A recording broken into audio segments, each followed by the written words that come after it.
Thank you. Right, the Van Neumann device is a device invented by a guy called Van Neumann, and the idea was that it would terraform planets and make them habitable for human beings. The clever thing about the Van Neumann device is that it was largely self-sufficient. You drop the little fella off on the surface of the planet, and he'd trundle along and do whatever job it was you told him to do. So let's say he's changing the oxygen content of the atmosphere somehow.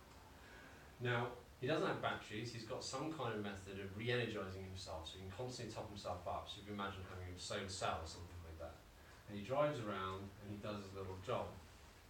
The other thing the Van Neumann device does is that as he wears out and time passes and he gets more and more decrepit and more knackered, he keeps his little eyes out and he scans the ground and he finds ores and he finds kind of oxides of the things from which he's made. And he extracts those from the ground, smelts the things from which he's made, and makes new components to patch himself up. So he trundles around and he does his job, but he also keeps himself in good order so he doesn't pack up. And the other clever thing with the Van Neumann device, or probably the cleverest thing the Van Neumann device does, and it's only a conceptual device, is that it mines everything that it needs, not only to repair itself, but it's also able to make a copy of itself.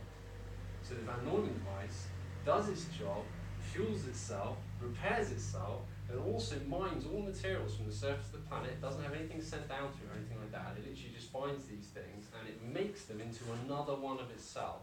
And then the two of them go off, and then the four of them go off, and then the eight of them go off. And the guys sit on the space station smoking cigarettes and drinking beer and watching telly, and the planet's terraformed for them. And that's the idea of the Van Neumann device. It's kind of hard to imagine what a Van Neumann device might look like. One can only assume that it'd be enormous, because it has to have all kinds of things on board: mining equipment, smelting equipment, like some way of scanning the ground and identifying what different things are. The supercomputer would have to have on board, it'd be absolutely enormous. Have to be extremely, extremely complicated thing.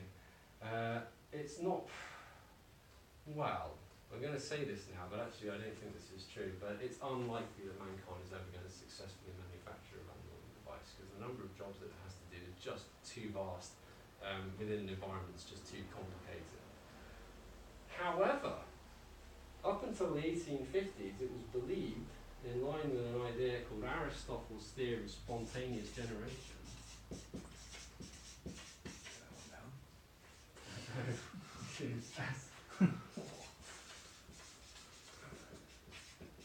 The Van Neumann devices made themselves, and they made themselves all the time, because of course it probably hasn't passed your attention. The living things are Van Neumann devices. I am exactly that. I'm a self-powered thing. I go around, I fuel myself, I repair myself, I do whatever job it is that I've been given to do. Badly. New ones. Yeah, and then I make another copy of myself and off I go. So all living things are Van Neumann devices, and that even goes down to the really, really tiny little, prokaryote cells that make up things like stromatolites, tiny little bacteria and stuff, which you always like to think of as being very simple. They're actually fiendishly complicated. They have to do all the things a Van Neumann device does. And Aristotle believed that Van Neumann devices appeared wherever the going was good. So for instance, if you have a piece of rotten fish lying out in the sun, it would generate maggots. So it's not that the fly would lay the eggs that then grow into the maggot-producing fish, but essentially the environment produced the living things. This led to the library in Alexandria having its windows facing north and east, because as Vitruvius said, south and west facing windows generate bookworms. And this was the belief, that essentially life spontaneously springs up wherever the going is good. And the point at which this was disproved was extremely recently. It was by Louis Pasteur of pasteurization fame. He came up with an experiment with swan-neck goblets that looked like this. And he would put stuff that bacteria might like to eat in the bottom of the goblets, and he'd heat it up, pasteurize it, and kill off all the bacteria in it. And then it'd have another goblet like this that was open straight up. And what would happen is that all the microbes that fell into the neck of this glass would collect here under the force of gravity, and that this kind of food stuff, whatever it was, would remain spectacularly undefiled, whereas this one would start to rot almost immediately. And it was through this that Louis Pasteur showed that living things do not come to pass where the going is good. They are actually the product of other living things. And strangely enough, if I were to take, I don't know, if there was like some kind of dust mite or something on the shelf, and I took the dust mite and extracted DNA from it, and I took a swab from my own cheek, I'd find that I was directly, albeit distantly related to that dust mite. Because the truth of the matter is, since living things don't spontaneously generate, every single living thing on the planet, as far as we're able to tell, we're all descended from the same common ancestor. The first subdividing cell first went and made another copy of itself, and then by evolution it branched off and branched off and branched off and branched off, and we are all descendants of that initial break, which probably happened sometime about 4.9 billion years ago, according to scientists in Bristol University. Now, there's a couple of things that we can take from this. The first is, I've got a list here. What have we got? Things that are vital for a cell. Absolutely vital. You can't do without them. So if you want to be a living thing, you have to have oxygen and carbon, hydrogen and nitrogen and calcium and potassium and no sodium, potassium. Oh, what's Na? Sodium.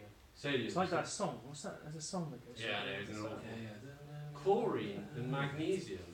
All of those are vital for life. You absolutely have to have them. If you haven't got them, you're dead. Boron, chromium, cobalt, copper, fluorine, iodine, iron, manganese, molybdenum, selenium, silicon, tin, vanadium, zinc, of which 12 are vital for life. You have to have all that. Okay? So if you want to be a living thing, if you want to be the first thing that self-divides, you have to have all that. So you're living on a planet which was recently, in kind of cosmic terms, a piece of irradiated space rock floating around in a vacuum, absolutely lifeless. It all packs together into molten balls and then cools. And somewhere on its surface, hello Sam, somewhere on its surface, you need to find all of those elements in one place. Because without, if any of those elements are missing, there's not going to be a spontaneously generating life form. So let's assume that we find a place for all those things there in one place. They don't only have to be there in one place, they also have to be there in the right proportions. And they don't only have to be there in the right proportions, they also have to be there in the right shape. Because living things made of proteins, and proteins are very complex. They're long strings of molecules which are then bent into a particular shape so that they can then lock into other proteins and provide the kind of engine that drives life. So you need a hell of a lot for a living thing. And the receiverism, I suppose, or the inevitable atheist kind of like approach is that this just happened at some point. That at some point, this place existed, and this thing happened, and this living creature just came to pass. It's probably not worth trying to work out what the chances of that are, but they're pretty slim. And there's also another problem, which is that it doesn't happen. We can say that it happens, but in fact it doesn't happen, and the reason we know that it doesn't happen is because I'm distantly related to that dust mite. Every living thing on planet Earth is distantly related to this creature that begins here. Now, if Earth is a place where things just come alive, come to pass, you'd expect there to be a few, wouldn't you? You'd expect there to be different types of life that have different ancestors. There hasn't been a single creature in the whole 4.9 billion years between the first dividing cell and now. Nothing's come to pass in the way that we're asked to believe that something came to pass. I guess unless they were competed away in some way. Then. Well, that's an interesting question, but the answer to that is that in the Bay of Sharks in Australia there are stromatolites, which are the first form of living thing. And in Australia, of course, famously there are living fossils of all different kinds, the same is true of New Zealand. The truth is that the Earth is large enough to contain a number of biomes, and things tend to cling on. So the first ever form of life, you can still go and see it now, because it hasn't died. I mean, even dinosaurs who are famously extinct still live in the form of birds. The chances of whole kind of schools of life having So do you think that's where the first primordial soup was? Well, it's interesting you bring up primordial soup. So we've got primordial soup, that's what we need, that's what we're missing, primordial soup. So I've got some. Yes. Have you got any primordial slime at Forger? No. Right. Here we go. There it is. All out There it today. is. There it is. Right. As on This, no, please. This is grade A primordial slime. This is the stuff that we have to imagine occurred in the early Earth, but almost, okay, we're going to imagine it. I'm going to take this egg, it's got absolutely everything it needs in it. It has the carbs, it's got the proteins, it's got all the materials, it's got them in the exact right proportions, because obviously an egg full of egg turns into an egg full of chicken. And I crack the egg, I'm not going to do it because I haven't got a cup, and I scramble it, I end up with absolutely That's it. perfect gradient primordial That's slime. dark. That's I'm dark. still not going to do it. So I mix up my primordial slime, and I can pour it onto a rock, or I can drop it in the sea. I can do anything that I want with it, but nothing's ever going to climb out of it. And the reason I know this is because nothing ever has climbed out of it. Essentially, this idea that that life comes to pass, and it comes to pass when the conditions are correct, has for the last 4.9 billion years, despite the fact it's been happening all over the surface of the planet, failed to repeat itself. It's a theory that fails to stand up to what you might call the scientific method. It's literally someone just gone, it must have happened. Why? Because that's what I believe, and so therefore it must be true. It's like, okay, fine, but it doesn't happen. And there's no real way of getting around that. The Earth, 4.9 billion years ago, was completely sterile. It was so sterile that if you left an oyster out on a rock, it wouldn't rot. It would weather away like a stone because there'd be nothing to eat it. I mean, it's more than Operation Theatre sterilise. To sterilise an open flame. If you were to chuck a whale carcass in there, you would think that you'd be significantly improving the chances of something coming to pass. After all, it just provided it with all the materials that it needs in one place. And yet ever since this, 4.9 billion years ago, the Earth has become practically covered in wriggling, growing, crawling, rotting, slimy, living things. And the conditions in which life might come to pass have been arguably improving and improving and improving, as all of these different living creatures have focused all of the materials that living things require, and then happily died, and left them literally just lying there as a smorgasbord for new forms of life. The other thing that you'd expect to find is you'd expect to find that your Van Neumann devices were massively outnumbered by a second form of life. The most impressive thing that the Van Neumann device does, without question, is that it self-replicates. Trundling around this little thing is not massively impressive. It's the ability to harvest materials and make a copy of yourself that marks it out as being a real masterpiece. If cells form in the oceans and on the land and all this kind of stuff, you'd expect to find that those occasional Van Neumann devices that were just unspeakably unlikely were vastly outnumbered by the significantly more likely life peerage organelle. You'd expect to find other cells that come to pass, wriggle out their little lives, and die. And you would expect the seas to teem with these things, because they're the simpler version of the Van Neumann device, massively simpler.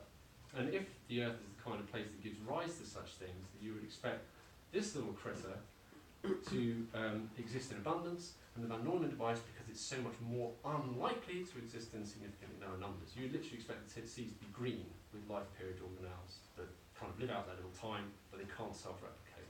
We never found one. Not one. And nothing's ever come to pass since the Big Birth. Physics has the Big Bang, biology has the Big Birth. So when we look at this, we've got 4.9 billion years of an experiment being repeated and repeated and repeated and repeated all across the surface of the Earth, all different biomes, and arguably the odds have been more and more heavily stacked in favour of generating life. It's never happened.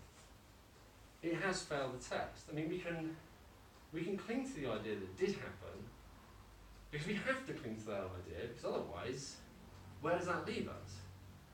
But the truth of the matter is that most of the reason why we need to have an infinite multiverse is not because of the conditions of the universe that are necessary for life to exist, it's the actual chances of life starting in the first place. Because not only do you have this absurdly small chance of life starting, which seems to be like amply disproved from the fact it's never managed to repeat the trick, but you then have to multiply that by the unlikelihood of the universe, which leaves you with a number to 1, which is so astronomically large that it may as well be infinite.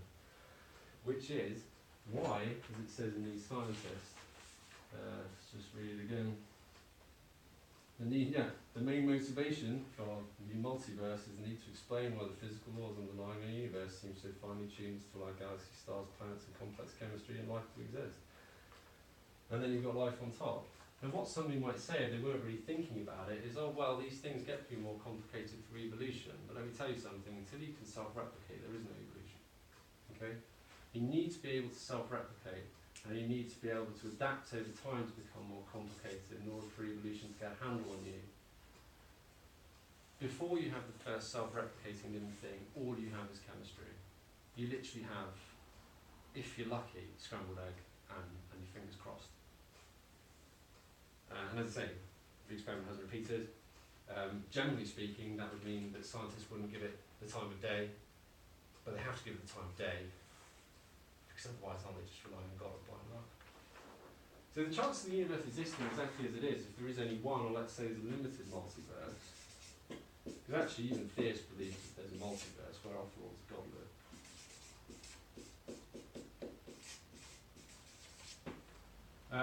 Isn't zero. It's more than zero. But I don't know what the sign is for a Planck length. It is the smallest possible kind of shaving above zero that is possible to imagine. The probability is extremely low.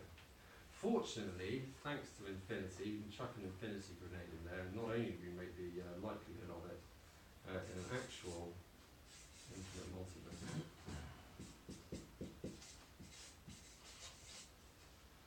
Make it one, it's bound to happen, because it's infinite.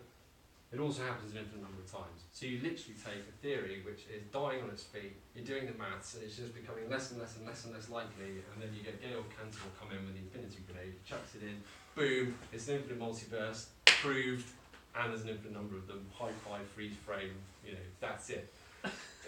And that really is it.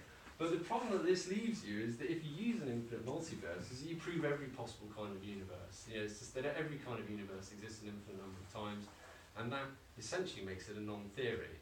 It just it's basically the same as going, anything's possible, right? That's all it means. It means that anything can happen, it happens an infinite number of times, and if everything happens an infinite number of times, so let's say in one of the universes the world is governed by horses, I don't know, you ride around on fish.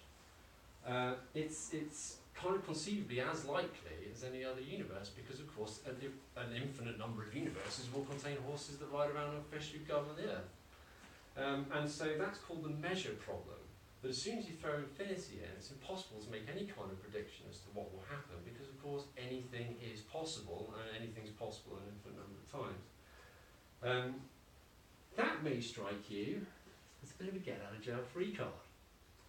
You've dedicated your life to a certain pursuit, and you find out that actually the chances are basically dick, and you think, okay, fine, infinity. Is that scientific? Yeah. Yeah.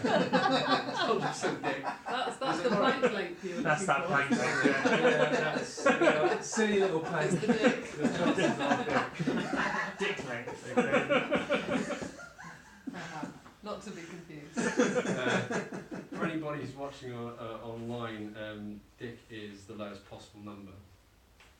But in an infinite multiverse, they're one, and not only are they one, basically, yeah, you're going to have like oceans of them, absolutely oceans of them. And I don't want to kind of badmouth anybody, but this is the current position. This is the current position of scientific endeavour, that whilst, yes, okay, the universe is extremely unlikely, and life is the idea of life spontaneously generating, has essentially been disproved, although not quite, because nothing's impossible.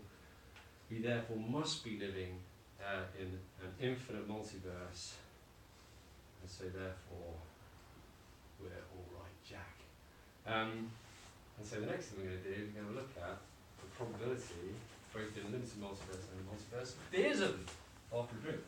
Thank you.